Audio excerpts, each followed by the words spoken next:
Our society tends to regard a sickness as any mode of thought or behaviour that is inconvenient for the system. And this is plausible, because when an individual doesn't fit into the system, it causes pain to the individual as well as a problem for the system. Thus, the manipulation of an individual to adjust them to the system is seen as a cure for the sickness, and therefore as good.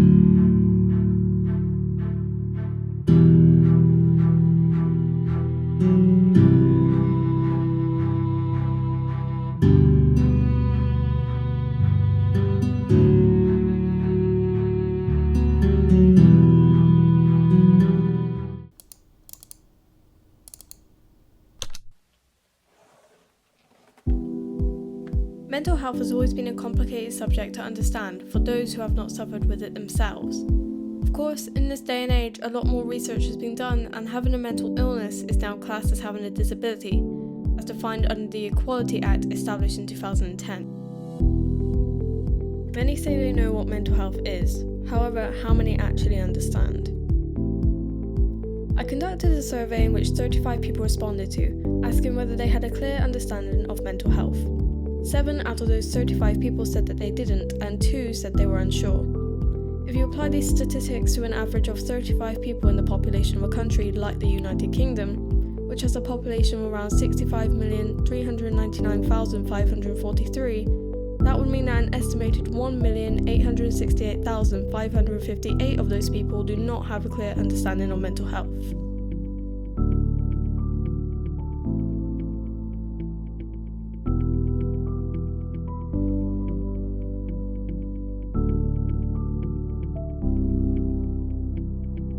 The brain. It responds to neurotransmitters, chemicals in your body that sends messages to the brain, telling it how you should react to situations.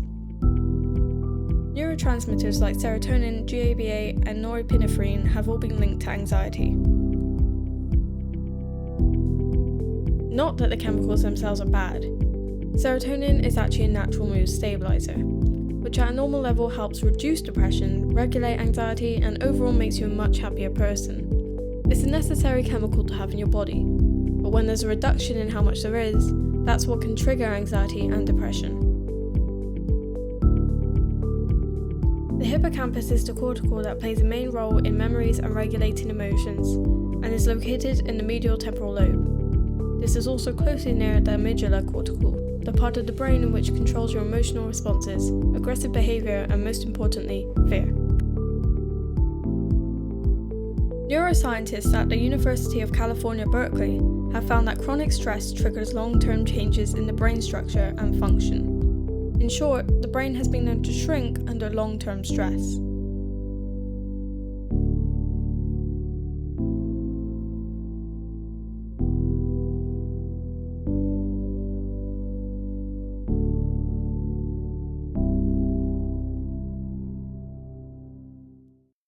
Children must be taught how to think, not what to think.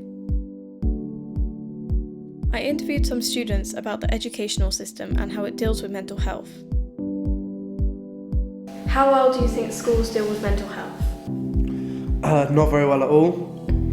Besides bringing it up in PSHE lessons, here's what mental health is, they don't really do anything about it. So if someone goes to the school with a problem or an issue over it, it's one of those things that kind of gets ignored, things like bullying and things that can really affect people's health mentally, not just physically.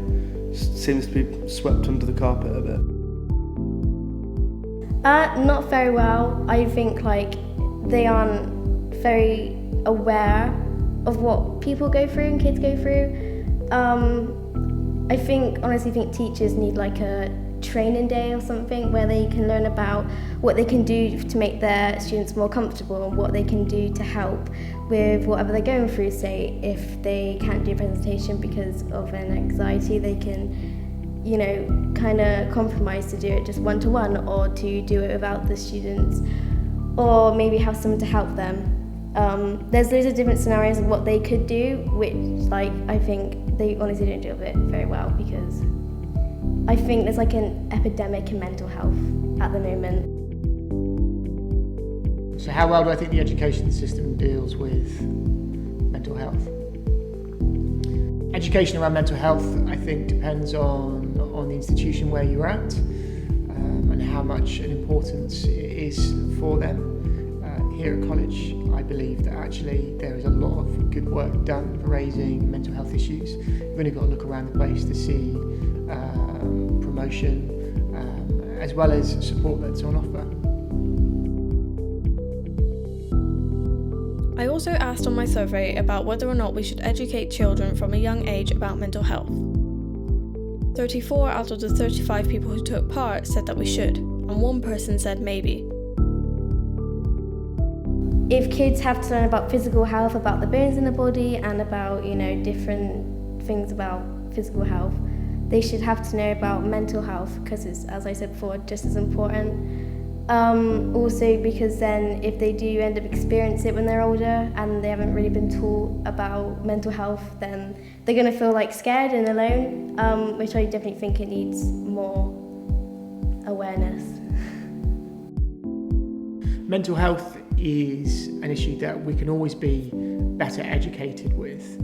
I think this can start from a younger age, even as young as primary school, and again developed as they sort of progress through the education system straight up to sixth form or college. A great amount of work can be done educating young people. Almost definitely. It's a really serious issue which people don't talk about enough. People don't feel able to talk about it with their parents. People tend to go to private counselling or to see their GP about it, but that wouldn't necessarily be an issue if we put it from a young age. Mental illness is an intense topic to educate oneself about. Over the last 2 years, research has shown that the reported cases of self-harm in 10 to 14-year-olds has gone up by 70%. For decades, funds for children's and young people's mental health has always been dramatically underfunded. PE classes are put into place to reinforce the importance of physical health. So why is mental health so neglected? Our society sees such disorders as a great weakness, resulting in us conditioning young people that it's not okay to talk about them. Break an arm and people run to you, get diagnosed with depression and people run away. Do you wish you were taught more about mental health in school? Yeah, I do. I literally got taught nothing at all in secondary school and primary school. But I think when you do grow older, kind of year 9 to 10ish, you do kind of hear about it, because especially now, it's a lot more recognised and it's on social media and online, and I've seen a couple of hidden posters in really isolated rooms, about coming out to a counsellor or talking to friends about mental health issues, or if you're being bullied, but it's never covered fully and decently in lessons.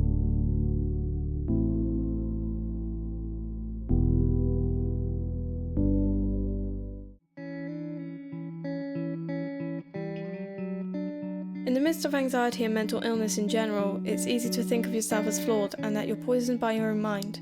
It's easy to forget that you are a living human who is still capable of so much.